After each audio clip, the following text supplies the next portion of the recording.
Hello again, and welcome to Military History Everywhere. Sorry for the shitty weather. I wanted to get out and shoot a couple more weapons.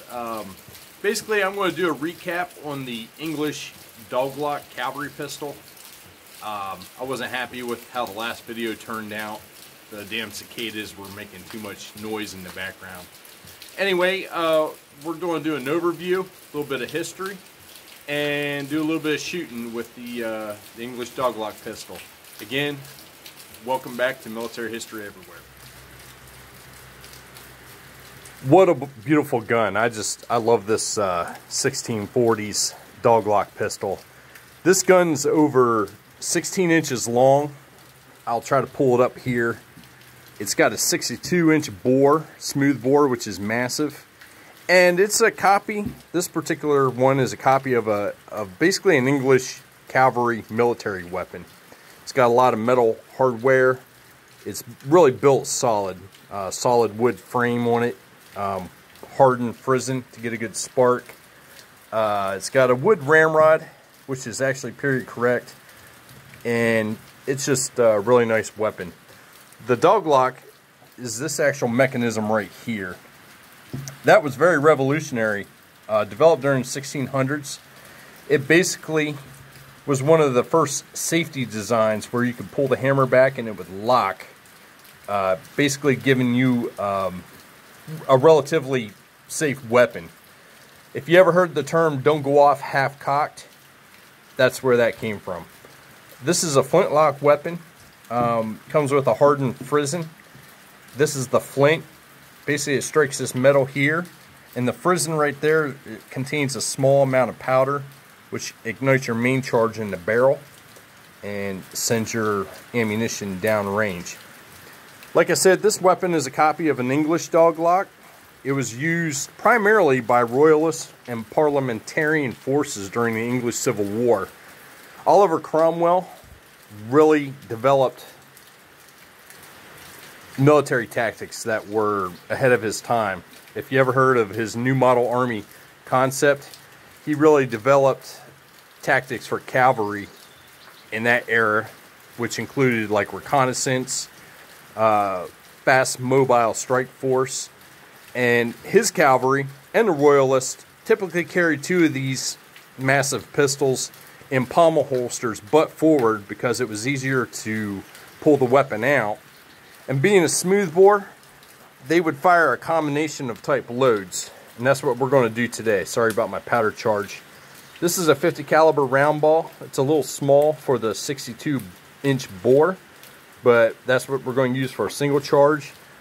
And we're also going to try a buckshot load, which was very prevalent type of ammunition back then. And we're going to be using GoX powder. This is triple F, black powder. Shooting black powder weapons today, you basically want to stick with triple F. Back then, they didn't really have different grades of powder. It was just powder and ball. And I bought this target here, and we're going to shoot it from about 15-20 feet. See what kind of accuracy we get and damage we get with both the single round, single 50 caliber ball, and the buckshot loads. So anyway, I apologize for the rain. This is the only day I really had to shoot, and let's get to it. Wow, I was having a real hard time trying to get a good camera angle just to show the loading process. So here we have the 1642 Doglock with that big ass bore. And basically what I'm going to show you now is the loading process. I'm going to keep the barrel away from my face. First thing I'm going to do is I have a pre-measured 40 grains of black powder. And we're going to pour that down the barrel, just like so. And then I'm going to take this big, we're going to swedge the bore with a piece of paper to create a good seal. Since the 50 caliber ball is a lot smaller than the barrel, this will help create a good seal on that. Then we'll take the ramrod, work that down there on top of the powder, get a nice tight seal. Then we'll take that 50 caliber ball, drop that down there, take that ramrod again, as tight as you can get it, That's how you want it, because black powder burns very slow. It's a pusher type of accelerant. And since that ball is so small, I'm going to take another piece of paper here, put that down on top again, and that'll seal that round ball in there, like so. Like I said in the previous video, trying to do this, imagine trying to do this in the heat of battle, especially on top of a horse. I can't even imagine. That would have been nerve-wracking as hell. So the last part of the process is, got the frizzen there. I got to keep it there away from my face. But we're going to pour a little bit of powder in there, like so. I got it right here. It's hard to get a camera angle because this gun's so big. But if you can see right there, I put a lot of powder there in the frizzen. I'm going to knock it down there so that the touch hole has a good bit of powder in there. And then put that frizzen down there. That flint's going to hit that, create a spark, and ignite the charge. Now I'm going to go set up the target, and we'll see how that single round will do. See how accurate this sucker is. All right, so now that we got this loaded with that 50 caliber round ball, I got the target set up right there.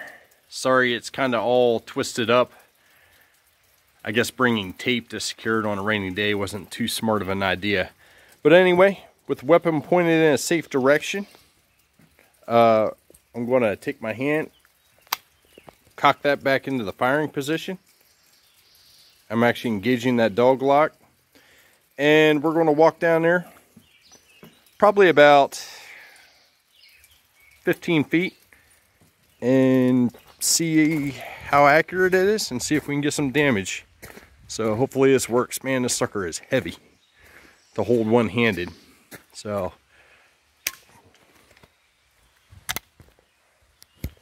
misfire. There we go. Basically, I had to recock that because the powder probably got a little damp. Well, there you go. That's actually not too bad. That's a big ass hole. So for being a smooth bore with really no sights, that's not too bad. So let's go back. We're going to load it with the buckshot load and see how that does. Okay, we are ready to try this buckshot load. I'm going to try to first person this in a safe manner to show you how to load it. So I'm going to have the weapon pointed away from me. Got the powder right here. I'll lift this up. There we go. I'm going to dump that 40 grains of powder in there, if you can see it. And I'm going to take that powder wad like I did before. Put that down in there to get a nice seal. Sorry, I was trying to find a good camera angle. Yeah, I think it's this table. Just makes it really hard. So, basically doing the same process. It's amazing. I'm learning, you learn things. How with this weather, you think about fighting back then, how the weather really played a factor in, especially with gunpowder. So I got 144, 244, 3. Put another load of powder on top of that, or paper. But yeah, weather really played a factor with like gunpowder, like misfires, trying to keep your powder dry. That's what I'm learning today, because it's definitely playing a factor today. We're getting good shots, but the weather is making us work for it. So it's just little things like that. That's why I enjoy doing videos like this, because it really gives you a perspective. So we got that buckshot load. I'm going to prime it right here. Put a little bit of powder in there. Going to have to turn the camera off for that, and we'll be ready for the buckshot. See how that does on the target. Okay, so we got that buckshot load. We got our target. I had to fix it a little bit, but we're going to go down range and see what kind of damage we can get with a buckshot load. If you think during the Civil War, the English Civil War, buckshot was a real close range weapon against massed infantry formations. So about the same distance. Fired off. See how we did.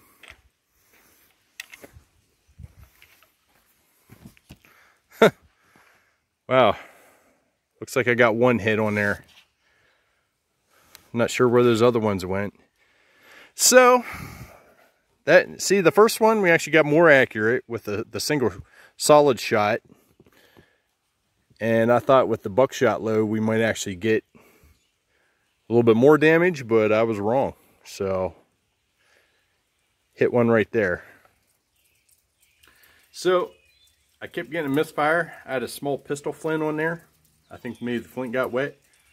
So I put a bigger musket flint on there to try to get a bigger spark. See how that goes. That's some of those lessons we were talking about.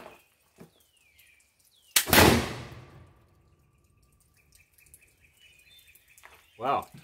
There you go. So basically the moisture was making it hard for that smaller flint to spark, and the powder was getting a little damp. So I put a musket flint on there. Bigger flint, bigger spark, ignition. So that's interesting. Maybe, you know, maybe things like that is what type of tactics that they used back then.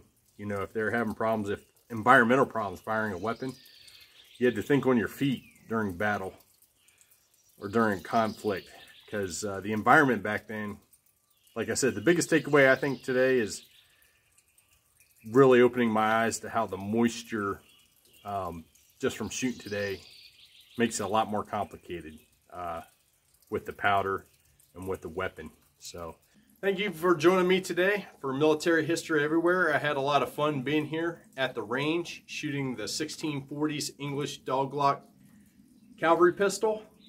It's a lot of fun. If you get a chance to pick one of these up, you'll have a blast. I really enjoy black powder. You learn a lot, even with history. Today was interesting because you always read about, like I was saying earlier, keeping your powder dry.